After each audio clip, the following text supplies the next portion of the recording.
AI দিয়ে কিভাবে এমন সুন্দর সুন্দর থাম্বনেইলগুলো বানাবেন তাই দেখবো আজকের এই ভিডিওতে। So let's enjoy. যেরকম থাম্বনেইল বানাতে চান ওই বিষয়ে আগে এখানে লিখুন নোটপ্যাডে। দেখুন আমি এখানে নোটপ্যাডে লিখতেছি একটি ইউটিউব থাম্বনেইল বানান যেখানে একজন ব্যক্তি 3টি বাংলাদেশের একদম প্রত্যন্ত গ্রামের ছবি নিয়ে দাঁড়িয়ে থাকবে।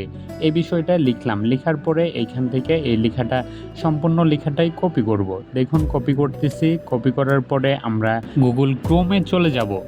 তো একটু অপেক্ষা করুন। গুগল ক্রোমে আসলাম। আসার পরে এখানে সার্চ দিন ট্রান্সলেটর। দেখুন ট্রান্সলেটর আইসা গেছে। তো এইখানে লেখাটা বাংলা লেখাটা পেস্ট করুন। নিচে দেখুন লেখাটা ইংলিশ হয়ে গেছে। এই লেখাটা এখান থেকে কপি করে নিন। আমি কপি করে নিলাম।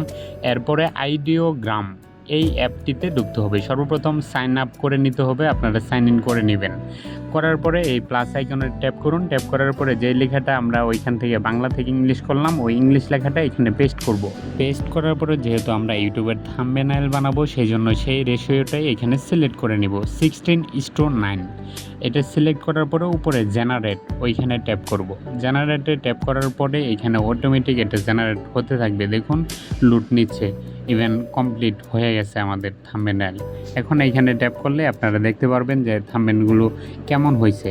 একটার পর একটা আমি চেঞ্জ করে দেখাচ্ছি। আমি এই বিষয়টাই চাচ্ছিলাম, এই বিষয়েই তারা থাম্বনেইলটা বানিয়ে দিচ্ছে আমাকে। তো ডাউনলোড করার জন্য ছবির উপরে চাপ দিয়ে ধরুন। চাপ দিয়ে ধরেই নিচে ডাউনলোড অপশন আসবে। ডাউনলোড ইমেজ এইখানে ট্যাপ করলেই ডাউনলোড হচ্ছে। একে একে আমি সবগুলো ছবি ডাউনলোড করে নিলাম। ডাউনলোড করার পরে আমি গ্যালারিতে আপনাদেরকে দেখাবো যে ছবির রেজুলেশন কেমন। প্রতিটা ছবি 1 MBর বেশি থাকে অথবা 1 MB। দেখুন এই 1 MB মানেও রেজুলেশন অনেক ভালো, অনেক। নর্মালি 1 MBতে যেরকম রেজুলেশন থাকে তার থেকে অনেক বেশি। তো আজকের ভিডিওটি এই পর্যন্তই। আশা করি ভিডিওটি আপনাদের ভালো লাগবে। ভিডিওটি ভালো লাগলে অবশ্যই লাইক, কমেন্ট, সাবস্ক্রাইব। ধন্যবাদ।